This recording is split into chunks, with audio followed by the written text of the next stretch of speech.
जय श्री राधे कृष्ण। आप सभी का हमारे YouTube चैनल पे बहुत बहुत स्वागत है।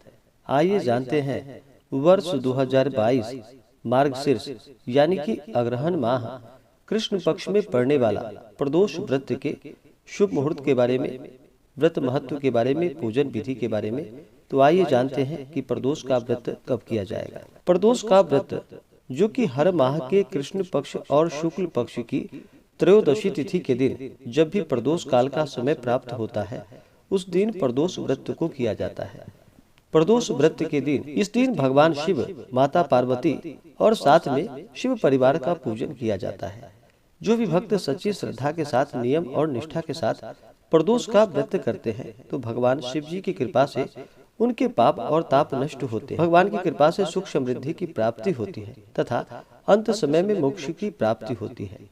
प्रदोष का व्रत जिस दिन भी पड़ता है तो उस दिन के नाम से उसे जाना जाता है और हर प्रदोष व्रत का अपना विशेष महत्व है। यदि रविवार के दिन प्रदोष व्रत हो तो उस दिन के व्रत को करने से आयु वृद्धि तथा अच्छे स्वास्थ्य लाभ की प्राप्ति होती है।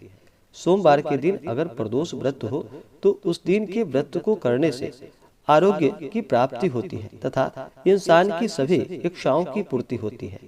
मंगलवार के दिन अगर प्रदोष व्रत हो तो उस दिन के व्रत को करने से रोगों से मुक्ति और स्वास्थ्य लाभ की प्राप्ति होती है।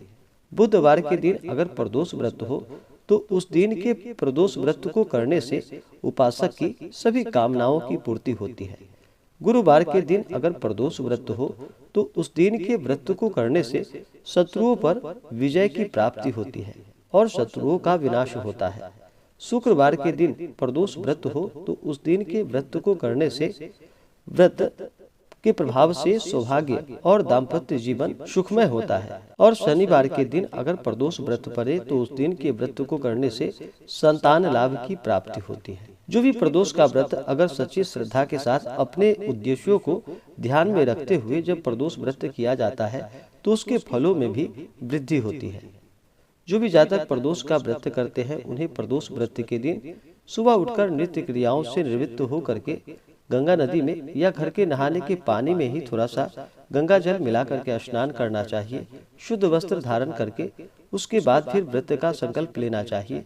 भगवान शिव जी से प्रार्थना करनी चाहिए कि हे भगवान भोलेनाथ, हे महादेव, आज मैं प्रदोष का व्रत करने जा रहा हूँ या करने जा रही हूँ।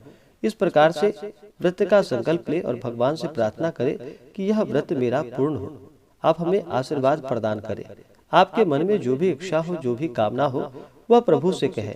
और इस दिन उपवास रहते हुए इस व्रत को करना चाहिए। और जो उपवास नहीं रह पाते हैं वो एक समय फलाहार का प्रयोग करें और फिर इस दिन भगवान का जो कि सुबह और शाम के वक्त पूरे विधि विधान के साथ पूजन करें। विशेष प्रकार से शाम के समय में जब प्रदोष काल का समय होता है, उस दौरान भगवान शिव का पूजन करना चाहिए। प्रदोष काल का समय जो कि सूर्यास्त से 1 घंटे पहले और सूर्यास्त के 1 घंटे बाद तक के बीच का जो समय होता है, यह समय प्रदोष काल का होता है। और इसी दौरान भगवान शिव, माता पार्वती और साथ में शिव परिवार का पूजन करना चाहिए। इससे व्यक्ति की कामनाओं की पूर्ति होती है तथा भगवान शिव जी अपना कृपा प्रदान करते हैं। तो आइए जानते हैं प्रदोष व्रत के शुभ मुहूर्त के बारे में। प्रदोष का व्रत जो कि हर माह के कृष्ण पक्ष और शुक्ल पक्ष की त्रयोदशी तिथि के दिन प्रदोष काल समय प्राप्त होने पर किया जाता है।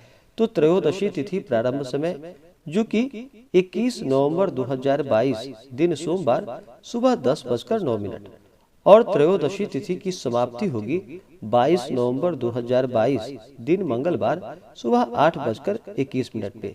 तो हमें जो प्रदोष काल का समय त्रयोदशी तिथि में प्राप्त हो रहा है, वह जो कि 21 नवंबर 2022 दिन सोमवार को प्राप्त हो रहा है।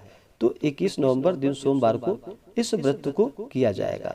और जब भी सोमवार के दिन प्रदोष का व्रत पड़ता है तो उसे सोमवार प्रदोष या सोम प्रदोष व्रत के नाम से जाना जाता है। और इस व्रत के प्रभाव से आरोग्यता की प्राप्ति होती है तथा इंसान की इच्छाओं की पूर्ति होती है। प्रदोष व्रत के दिन जो कि सूर्योदय समय सुबह 6:19 और सूर्यास्त जो कि शाम 5:08। तो सूर्यास्त से 1 घंटे पहले और 1 घंटे बाद तक के बीच का जो समय होता है प्रदोष काल का होता है। तो उसी दौरान ही भगवान शिव जी का पूजन करना चाहिए। तो वही सूर्यास्त शाम 5:08 है। तो इससे 1 घंटे पहले और 1 घंटे बाद तक के बीच के समय में आप भगवान का पूरे विधि विधान के साथ पूजन करें। प्रदोष व्रत के दिन राहु काल का जो समय होगा वह समय सुबह 7:40 से सुबह 9:02 तक राहु काल का समय होगा। राहु काल समय के दौरान कोई भी शुभ कार्य या नया कार्य नहीं करना चाहिए, यह लाभकारी नहीं होता है। प्रदोष व्रत के दिन नक्षत्र जो कि चित्रा नक्षत्र रात्रि 12:14 तक, उसके बाद स्वाति नक्षत्र, योग जो कि आयुष्मान योग रात्रि 9:05 तक, उसके बाद सौभाग्य योग होगा। जो भी प्रदोष का व्रत करते हैं उन्हें चाहिए कि इस दिन नियम निष्ठा का पालन करना चाहिए, ब्रह्मचर्य का पालन करना चाहिए, तामसिक वस्तुओं का प्रयोग बिल्कुल भी नहीं करना चाहिए, जैसे कि मांस, मदिरा, लहसुन, प्याज आदि का प्रयोग बिल्कुल भी नहीं करना चाहिए। इस दिन सात्विकता का पालन करते हुए व्रत को रखना चाहिए और भगवान शिव जी का विशेष प्रकार से प्रदोष काल के समय में पूजन करना चाहिए। पूजन अगर आप मंदिर में कर रहे हो तो मंदिर में कई गुना पुण्य फलदायक होता है। अगर मंदिर में ना जा पाए तो घर पे ही भगवान का फोटो या प्रतिमा रख करके पूजन करना चाहिए। इस दिन पूजन के लिए अगर आप घर में कर रहे हो पूजन, तो एक अच्छा सा जगह ले, जैसे कि घर के ईशान कोण में, उस जगह को अच्छे से पवित्र करके गंगा जल छिड़क करके वहाँ पे एक अपने लिए कुशा का आसन लगाए और भगवान शिव जी के लिए एक चौकी लगा करके चौकी पे भगवान शिव जी के लिए सफेद वस्त्र और माता पार्वती के लिए लाल वस्त्र बिछाए और वहाँ पर भगवान शिव जी, माता पार्वती का फोटो या प्रतिमा रख करके पूरे विधि विधान के साथ पूजन करें। किसी भी प्रकार के व्रत या पूजन में सबसे पहले भगवान गणेश जी का पूजन किया जाता है। तो पहले भगवान गणेश जी का पूजन कर ले, उसके बाद फिर नंदी, श्रृंगी, भृंगी, कीर्तमुख, कुबेर आदि देवताओं का पूजन करे, भगवान कार्तिकेय का पूजन करे। उसके बाद फिर भगवान शिव जी और माता पार्वती का पूजन पूरे विधि विधान के साथ करना चाहिए।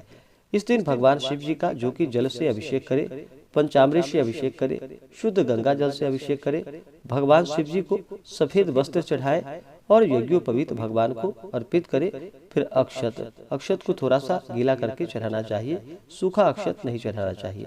तो अक्षत, चंदन, पुष्पों की माला भगवान शिव जी को अर्पित करे।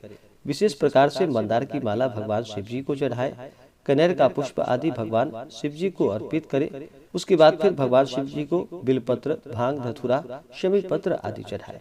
बिलपत्र पे राम का नाम लिख करके 3 पत्ते वाला बिलपत्र भगवान शिव जी को अर्पित करनी चाहिए। इससे भगवान शिव जी अति प्रसन्न होते हैं। उसके बाद फिर धूप और दीप दिखाए, अनेक प्रकार का नैवेद्य अपने श्रद्धा भक्ति भाव के साथ जो भी बन सके, मिष्ठान हो या फल हो, आप भगवान शिव जी को अर्पित करें। उसके बाद फिर नैवेद्य के बाद आचमनी के लिए जल चढ़ाएं, द्रव्य दक्षिणा चढ़ाएं। उसके बाद मुख शुद्धि के लिए पान पत्र, सुपारी, लौंग और इलायची भगवान शिव जी को अर्पित करें।